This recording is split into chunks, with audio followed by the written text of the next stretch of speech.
1.3 for AP Computer Science A is on expressions and assignment statements. So a literal is the source code representation of a fixed value. Arithmetic expressions include expressions of type integer and double. So if we do a arithmetic expression, so basically a math expression, it's going to be used with integer and double. And we have different arithmetic operators to do math expressions. So our arithmetic operators include plus, plus, minus, times, division, which is a forward slash. We can do remainder, which is basically a percentage. So yeah.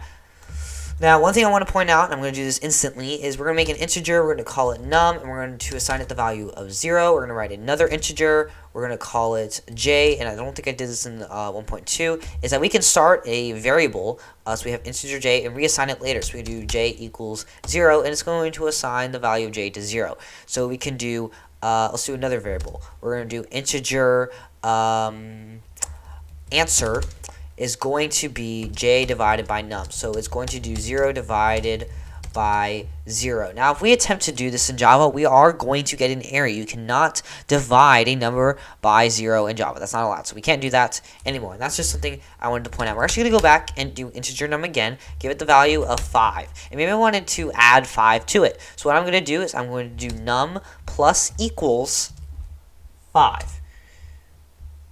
And boom, it's going to add 5 to it. Now, we're not going to see this because we didn't actually print anything out. So that's one way to do it. Another way we can do it, which is how I'm going to do it in the rest of this video 1.3, is going to do num equals num plus 5. So num has a value of 5, and it's just going to add a 5 to it. So we're going to get a value of 10. And this time, I will print it out. So print line num. So when I print this out, it is going to print out 10. Voila. Very, very cool. Let's do a double. So we're going to do double num equals 5.0. Maybe I want to subtract 3 from num. So we're going to do num equals num minus 3.0 because we are using doubles after all. And I will just print out num so you can see this. So 5 minus 3 is 2. We're going to get an error because I did not put my semicolon there. Oh no. So now we can do it again because I don't have any more syntax errors. 5 minus 3 equals 2. So let's give out 2.0 because it's a double. What if we change the value of num to num minus 3? What's that going to do? Because we're not subtracting it by a double, or subtracting it by an integer. So when we print this out, it's still going to give us a double because num is a double value. Just because we subtract it by an integer doesn't mean it's going to change the data type of our variable. It's not going to do that. It's always going to stay as a double. Num is forever going to be our double in our main class, our main file. Maybe we wanted to multiply num by 3. So we're going to do num times 3, times is the pound symbol, so 5 times 3 is 15, since num is a double, it's going to print out a double, so 5.0 times 3 is 15.0. What if this was 2.5? So num was 2.5. 2.5 times 3 is a double answer, and it is going to get us 7.5 as our answer. What if this was an integer? What if what if num was an integer? Well, for one, num can't be 2.5. So let's set this to 3, and we're going to multiply num by 2.5. Now, if this was a actual math thing, then this would print out 7.5. Now, we cannot multiply an integer variable num by a double, unfortunately. However, we can make a variable that's a double and call it num2 and give it the value of 2.5, and we can multiply num2 by num, if I can, as we can see here. And maybe I could try that. Is it going to work? Is it going to work? No, it's not going to work. So you can't actually do that. So sad, I know. Now, let's try doing a remainder. So let's have integer number equals 100. And actually, that's too high. Let's do 10. And we need to divide 10 by 4 and get the remainder. So the remainder is the numbers left over after doing a division. So let's do num equals num remainder of 4. So we're going to divide it by 4 and get the numbers left over. So the closest number that can have 4 go into it is 8. 10 minus 8 equals 2. So our remainder is going to be 2. So when we print out our Java, it's going to be 2. Maybe we can change this value to 5. So 10, the closest value to 10 that goes into 5, that 5 goes into, is 10. So we're actually going to have no remainder if we do it that way. If we do 3, the closest number that 3 goes into is 9. 10 minus 9 is 1. So our answer, our output, is going to be 1. If we divided num divided by 3, so we're going to do forward slash as our division symbol, so we did 10 divided by 3, what's it going to do? It's only going to print out 3. It's only going to print out an integer, no decimal, because this is not a double. If this was a double, we would get a decimal. What if we did this by 4?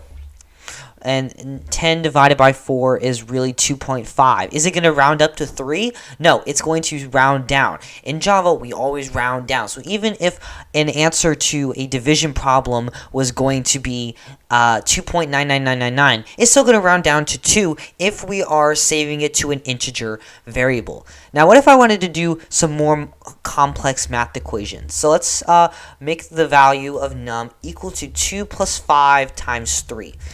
Now, in Java, we have to follow Pemdas, and I'm sure you've heard of this in elementary school. So when we do math in Java, math is going to be favored for parentheses first, then exponents, then multiplication, then division, then addition, then subtraction. We're going to get into exponents later in AP Computer Science A, so we're going to focus on that a little bit later when we get into the math class. Very, very cool name.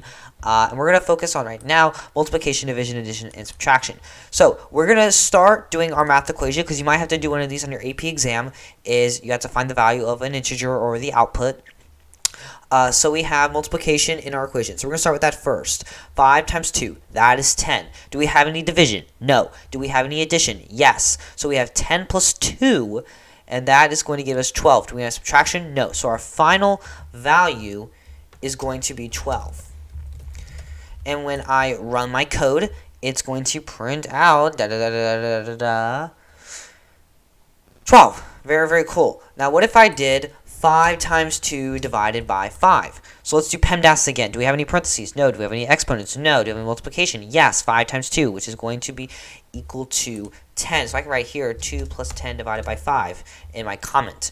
If I want to do division, do we have division? Yes. 10 divided by 5, which is going to be equal to 2. Do we have any addition? Yes. 2 plus 2, which is going to be equal to 4. Do we have any subtraction? No. So we're going to have a value of 4 when we export this, if we ever export this. See, we do have 4. What if I did something a little bit different? What if I did, oops, not a new line, I did these in parentheses. So we did 2 plus 5 times 2 over 5.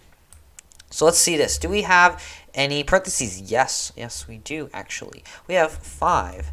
So we actually, yeah. We'll do this in a second. So how parentheses work is you're not really going to do the distributive property, really. You're going to do any math inside the parentheses. So do we have math inside the parentheses? Yes, we have 2 over 5. What value does that give us? 0.4. However, we have an integer, which is called num.